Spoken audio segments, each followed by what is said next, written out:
Foto wisudanya itu foto wisudanya Pak Heri Mulyono. Mengapa diklaim dia sebagai foto dia dan Iriana? Itu fotonya Pak Heri Mulyono dan Hidayati. Benarkah foto wisuda yang beredar selama ini diklaim milik Jokowi ternyata foto wisuda miliknya Heri Mulyono dan Hidayati? Heri Mulyono, ya kan?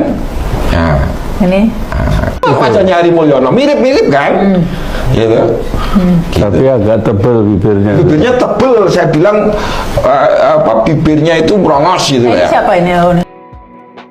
Jika kita perhatikan foto Jokowi saat wisuda dengan foto Jokowi saat menjabat sebagai presiden itu sangatlah berbeda. Apalagi kalau Jokowi mengklaim foto wisuda tersebut adalah foto miliknya, tentunya masyarakat awam pun akan bertanya. Saya nyatakan dalam buku ini, Ya. ijazah SD Jokowi aja palsu, Pak. Ijazah SD. SD Jokowi palsu. Dari mana itu? Apa buktinya? Jokowi pernah ditulis di Tempo, IPK saya kurang dari 2. Semua ijazah dia palsu. Foto wisudanya itu foto wisudanya Pak Heri Mulyono. Mengapa diklaim dia sebagai foto dia dan Iriana? Itu fotonya Pak Heri Mulyono dan Hidayati. Oh, itu bukan Iriana itu? Bukan Hidayati, dalam buku saya ada. Lah untuk mendapatkan bukti itu saya harus menunggu Bu Hidayati nikah, ya. Karena ada foto kenangannya dengan suami pertama, itu ada fotonya waktu muda, itu persis dengan foto yang di wisuda itu. Heri Mulyono itu. Ya, Hidayatinya. Hidayati. Padahal itu sudah kadung diklaim di Twitter Iriana, ini fotonya wisuda Jokowi. Dan yang mendampingi itu Iriana, kan begitu. Tetapi ini memang tidak kita gugatkan untuk menyederhanakan gugatan. Tapi kok sama sama Heri Mulyono wajahnya? Kan ada editing. Jadi badannya Heri Mulyono, wajahnya wajah Jokowi, gitu biasa kotak-ketik gitu. Tapi itu wajahnya tadi itu wajah seperti Heri Mulyono pakai kacamata, Pak? Betul, persis itu Heri Mulyono. Yang tadi sama Iriana. Ini satu-satunya foto Jokowi waktu muda ini. Ya. Saya nyatakan dalam buku ini, Ya. ijazah SD Jokowi aja palsu, Pak. Ijazah SD. SD Jokowi palsu. Dari mana itu? Apa buktinya? Formatnya aja beda dengan ijazah SD tahun itu yang lain-lain. Yaitu pada kolom nilai dengan huruf itu di ijazah Jokowi ditulis A, B, C, D. Padahal harusnya kan 8, 7 Angka. Ya. Oke. Ya. Anda punya kopiannya itu? Ada semua di buku Dari saya. mana Anda dapatkan itu? Kan kepala sekolahnya itu jumpa pers gitu ya. Ada di TV. Oh, enggak, waktu Anda mempermasalahkan itu kepala sekolahnya jumpa pers. Iya. SD mana itu? SD Tirtoyoso itu. Solo. Ya. Oke, itu SD. Ya. Lanjut, Pak. Nah mungkin kan kepala sekolahnya itu sudah dibikin jauh-jauh kecil supaya nggak terlihat gitu. Anda foto. Saya zoom. Oke. Gitu. Anda punya ininya? Ada. Oke. Heri Mulyono. Ya kan? Nah, Ini. kalau Nah, ini, ini yang jahat kalau lagi. kalau ini rekonstruksi, ya kan? Nah, lah ini Pak Heru Purnomo ini 4 jelas yang di belakang edit ini. Ya ini Pak wajahnya Heri Mulyono, mirip-mirip kan? Gitu. Tapi agak tebel bibirnya. Bibirnya tebel, saya bilang bibirnya itu merongos gitu Ini ya. siapa ini? Nah, ini anak-anaknya Heri Mulyono. Yang Silvana. Yang Silvani. Silvani. Ya. Nah, ini adiknya Rimbo Gale Samudro namanya. Ini Pak Mulyono Erlambang, ayahnya Brigjen yang jarinya 4 itu. Gitu loh. Ini Mulyono Erlambang. ayah kandung Heri Mulyono, kakeknya dong berarti. Bukan ayah kandung dong, pamannya juga. Pamannya ya.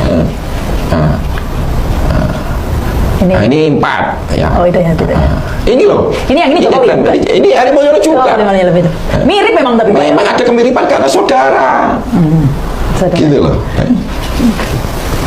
Heri Mulyono. Ini Heri Mulyono bukan Jokowi ini. Ini foto-foto. Ya ada nggak pakai kacamata. Nah ini, Iya. ini yang cari 4 lagi Ya, nih Pak. ya. Ini Heri Mulyono, bukan, tapi diakui Jokowi, masalahnya gitu loh, Pak. Di ijazah ini fotonya. Bukan ini foto waktu SMA, bukan ijazah. Iya. Ini diakui Pak Jokowi. Ya. Tapi foto editan itu. Semua ijazah dia palsu. Ijazah SMA dia itu hasil nyuri dari orang yang namanya Joko Wahyudi. Nomor induknya 008, nomor seri ijazahnya 0081112. Itu punyanya Joko Wahyudi. Cek ke sekolahan, kalau nggak punyanya Joko Wahyudi, tembak kepala saya. Tapi sekarang masalah sudah bergeser karena saya telusuri semua ijazah dia palsu. Jokowi pernah ditulis di Tempo, IPK saya kurang dari 2. Masih ada clipping. Masih ada di buku saya. Clipping tempo. Screenshotnya, clipping temponya masih ada. Saksinya ada, nggak main-main. Saya tampilkan ya. Iya, Pak Mahfud MD Oke. sama Pak yang kemarin wafat, siapa? Pak Ketua Muhammadiyah Syafi'i Ma'arif Oke. ikut di situ. Hah? Oke. Jokowi menyatakan secara langsung IPK saya kurang dari 2. Dokumentasinya ada di majalah Tempo yang harus kita percaya. Oke. Berarti Tempo melaporkan sesuai fakta Oke. bahwa Jokowi ngomong IPK dia kurang dari 2. Lah saya kan pernah kuliah, Pak. Oke. Kalau IPK kurang dari 2 itu artinya nilainya ada yang D. Ya, kalau C semua itu 2. Tidak masuk qualified ke Kalau D nggak, bukti manapun nggak lulus. Kalau ya, apalagi UGM. apalagi UGM. Bagaimana menurut kalian semua tentang uraian-uraian dari Bambang Trimulyono ini? Bambang Trimulyono tidak pernah berhenti bersuara tentang dugaan ijazah palsu ini ya. Padahal kita semua tahu Bambang Trimulyono dan Gus Nur ini pernah terpidana ya. Jadi pernah dipenjara karena menuduh ijazah Pak Jokowi palsu. Dan tentunya ini adalah hal yang sangat luar biasa sekali. Setelah Bambang Tri keluar dari tahanan pun dan bebas, ini masih terus menyuarakan tentang dugaan-dugaan ijazah dan tidak ada rasa takut-takutnya. Padahal menurut kita ya, kita orang awam dan kita berpikir dengan sederhana, seharusnya ada kapok-kapoknya dan seharusnya ada rasa takutnya setelah bebas ya, setelah ditahan beberapa tahun lamanya. Tentunya ada efek jera. Akan tetapi ini malah aneh ya, Bambang Trimulyono ini masih terus menyuarakan dan berani bersuara di beberapa media. Kita semua tahu dan kita sudah lihat videonya.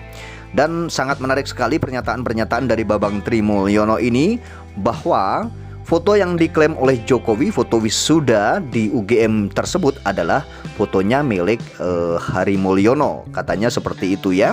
Akan tetapi kebenarannya ini memang belum pernah teruji dan belum pernah terbukti ya kebenarannya ini sebenarnya yang mana, karena kasus ini juga belum usai. Dengan ditetapkan sebagai tersangka Roy Suryo CS juga tidak ada kapok-kapoknya. Justru memang kasus ijazah ini sangat menarik sekali ya. Dengan dipidanakannya Bambang Tri, dengan dipenjarakannya Bambang Tri dan Gus Nur, ini muncul lagi Bambang Tri lain juga ya kan. Bukannya setelah seseorang ditetapkan sebagai tersangka dan dijadikan terpidana, akan tetapi membuat takut orang dan membungkam orang gitu ya. Kan tapi ini kasus tentang ijazah ini memang sangat menarik sekali. Orang yang menuduh ijazah seseorang itu palsu, menuduh ijazah Pak Jokowi ini palsu, dan sudah dipidanakan, bebas juga, tapi tidak ada rasa takut-takutnya dan tidak ada berhentinya orang tersebut untuk tetap menyuarakan tentang ijazah ini. Nah, setelah ditetapkan sebagai tersangka Roy Suryo dan kawan-kawan ini, apakah nanti juga akan muncul lagi seperti Bambang Tri lainnya seperti ini ya?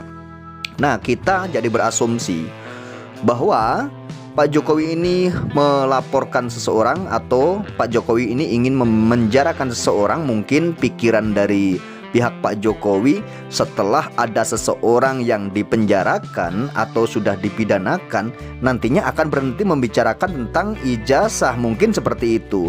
Akan tetapi hal yang terjadi itu malah sebaliknya, justru sebaliknya.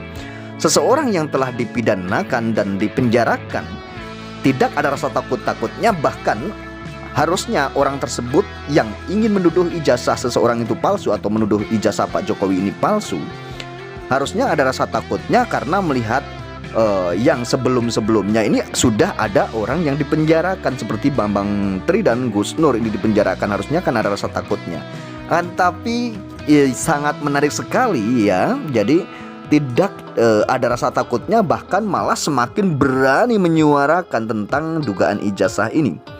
Jadi kasus ijazah ini memang sangat pelik dan sangat unik sekali ya, seperti bola liar. Bahkan ada yang memprediksi bahwa kasus ijazah mungkin akan selesai mungkin di tahun 2035 gitu ya. Bahkan ada yang bilang sampai kiamat pun kasus ijazah ini tidak akan berhenti dan tidak akan selesai gitu ya. Ini sangat menarik. Dan tentunya kasus tentang ijazah ini kita semua tahu ya, ini sangat viral sekali, bahkan mungkin di beberapa media ini kita disuguhi dengan berita-berita yang trending topik ini ya, paling nomor 1 ya, trending topik. Jadi hal ini sebenarnya mencerdaskan masyarakat juga. Dan memang kalau kita pikir masalah sepele, masalah remeh-temeh ini sebenarnya diselesaikan dengan secepatnya agar tidak menjadi bola liar dan tidak menjadi isu yang sangat panas. Ya, kita tentunya harus malu disorot oleh dunia. Dunia tentunya menganggap ya, kalau orang yang tidak tahu, taunya Indonesia pernah dipimpin seorang presiden yang mempunyai ijazah palsu. Tentunya ini adalah sebuah presiden yang sangat buruk buat kita semua ya, disorot oleh dunia juga tentunya ya teman-teman ya. Akan tetapi isu mengenai tentang ijazah ini tidak ada selesai-selesainya dari dulu ya. Dari tahun berapa tahun yang lalu itu tidak ada selesai-selesainya. Padahal untuk menyelesaikan tentang kasus ijazah ini sangat mudah sekali dan sangat sepele. Akan tetapi dari pihak-pihak yang dituduh bahwa ijazahnya palsu itu malah membalikkan juga, siapa yang mendalilkan itu pun yang harus membuktikan gitu ya. Padahal yang mendalilkan itu kan tidak punya barang aslinya, atau tidak punya yang dituduhkan itu sebenarnya asli atau tidak, itu belum lihat ijazah aslinya gitu ya.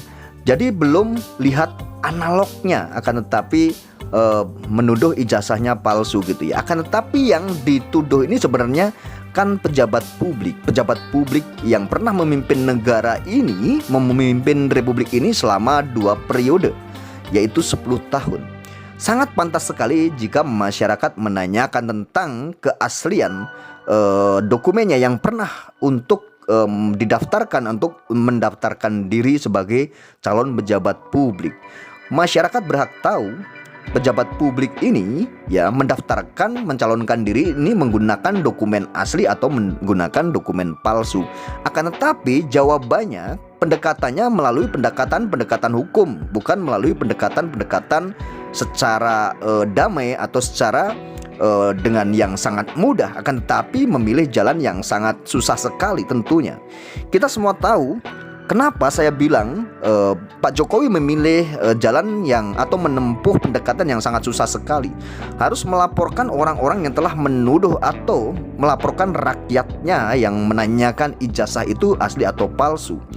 Rakyat yang berhak tahu, yang ingin tahu pejabat publiknya ini mempunyai ijazah asli atau mempunyai dokumen asli atau tidak.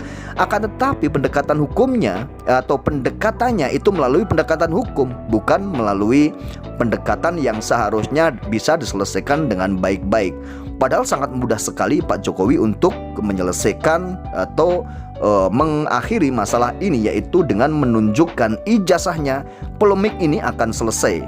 Apakah masyarakat atau anak bangsa ini akan dihadap-hadapkan dan akan saling dihadapkan, yaitu pro dan kontra. Sedangkan yang kontra tentunya tidak akan pernah berhenti membicarakan kasus ini, bahkan berpikir negatif bahwa Pak Jokowi ini mempunyai ijazah palsu. Itulah asumsi masyarakat.